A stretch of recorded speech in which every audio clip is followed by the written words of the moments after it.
Good evening. Ladies and gentlemen, I would like you to listen to this and I'll come back for my commentary. We hit him again pretty hard. But we're honored to be joined today by the First Lady of Nigeria, who also happens to serve as a Christian pastor at the largest church in Nigeria, a very respected woman. First Lady, please, where are you? Thank you very much. It's a great honor. Thank you very much. Very respected person, too. Thank you. I'm also working tirelessly. Now, let me say this to my Nigerian audience who may not be aware. If you watched that whole footage, he said he's, paying some kind of homage to her. Let me tell you something about American TV. Everything is calculated. Every second is calculated. Everything is done by design. If you look at that whole thing, not once, this so-called respected lady, not once was the camera placed on her. Not once did they show her face. He even turned around to look. He looked like he was reading from a teleprompter. Then it turned around to look like, I don't know if he was trying to get some kind of signal from someone. It sounds like he didn't even know her.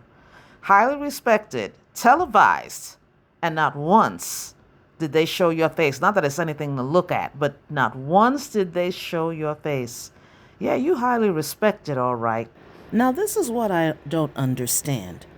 A few months ago, he was saying this. Nigeria is a disgrace. The whole thing is a disgrace. They're killing people by the thousands. It's a genocide, and I'm really angry about it. And we pay, we give a lot of subsidy to Nigeria. We're going to end up stopping. The government's done nothing. They're very ineffective. They're killing Christians at will. And, until I got involved in it 2 weeks ago, nobody even talked about it. Well, President Trump is reacting today to what we've been covering for a couple of weeks now, but really leaned in with my panel that I hosted at the UN at the request of Ambassador Michael Waltz, and he also invited superstar rapper Nicki Minaj, because she has a pastor who's Nigerian and has jumped into this as an advocate for those under attack.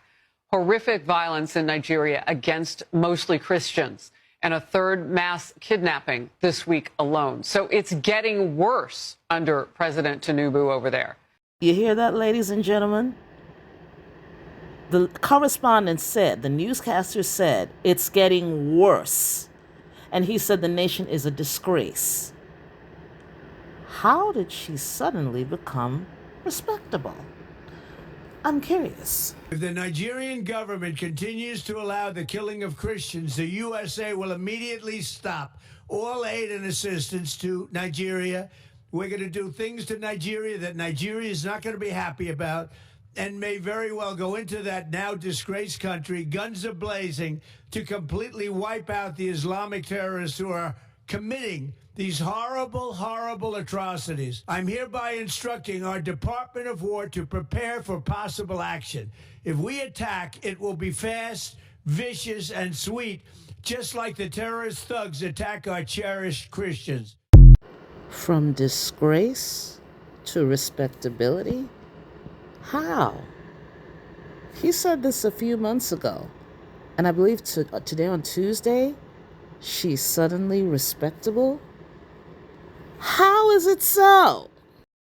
Perhaps the following explains why. Maybe this is the reason. These are reports by Nigerian or African publications. This is according to reporting by the Africa Report. The Nigerian government signed roughly $9 million contract with the USA Republican connected to a lobbying firm in Washington to influence U.S. policymakers amid diplomatic pressures related to security issues. Another publication, I believe The Guardian, says that local coverage noted that FARA filings showing the lobbying contract was tied to explaining Nigeria's position to U.S. officials.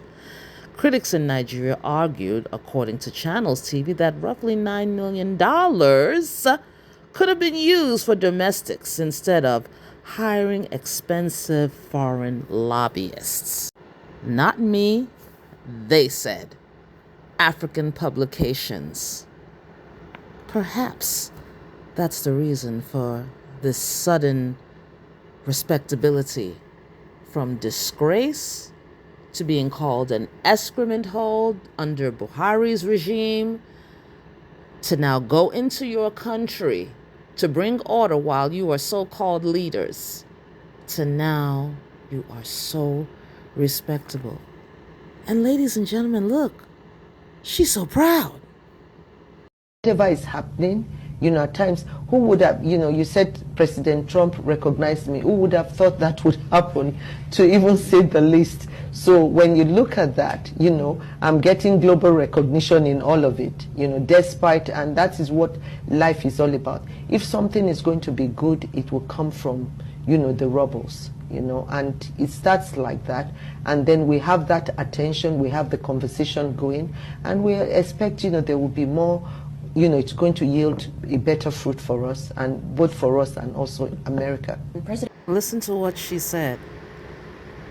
She is so happy for the recognition that she is getting from him. She's so happy from the same man who 2 or 3 days ago referred to Michelle Obama and President Obama, people that the world actually respects, regardless of whatever your opinion may be, as primates. I'm using a more coded language, but she is so happy. And she says it'll be better for everyone, while insecurity still remains in Nigeria. Yeah. But everybody doesn't feel that way. Take a look and a listen. And then you have a situation like in Nigeria, where more Christians have been killed there than anywhere else in the world.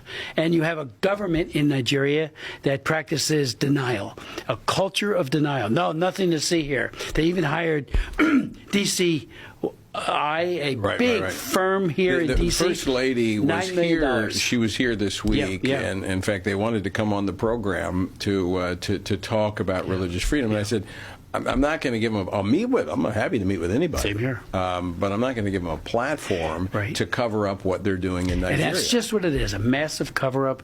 I met with a big delegation that came in, and it went for almost 2 hours.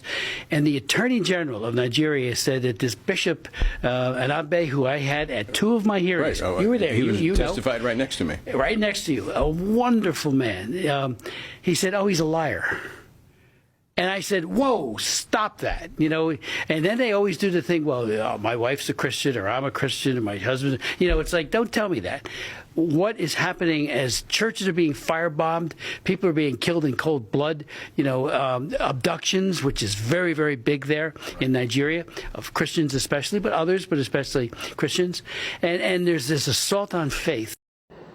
So there you have it. Everyone is not falling for your shenanigans, so-called First Lady. And one more thing. President Trump is very blunt. So when he uses those kind of words to describe our First Lady, as a Nigerian, I feel proud.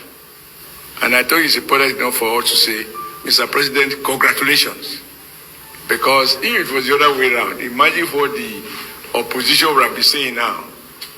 And for Trump to say, Nigeria First Lady is here. He is a Christian, but also a Christian pastor. A woman that commands respect, a respectable and respectable woman. I said, congratulations. And you saw the applause. He was beaming to recognize the First Lady. So for me as a Nigerian, I will not waste my time even telling you who that is, because that is an nonentity. But you listen to what he said. He reminds me what Black Americans used to call step and fetch it, shucking and jiving. Respectability, all right. Well, there you have it, ladies and gentlemen. Make your own conclusions. How utterly embarrassing. He's talking about wanting to speak to Trump. If Trump could disrespect the Obamas, and let me even focus on Barack Obama, who is biracial. And we saw 2 days ago how he referred to them, how he called them particular sorts of animals. And you're throwing your hat in the ring. What do you think he's going to call you? Please, the country's already disgraced. Don't put your face in there. Nobody cares.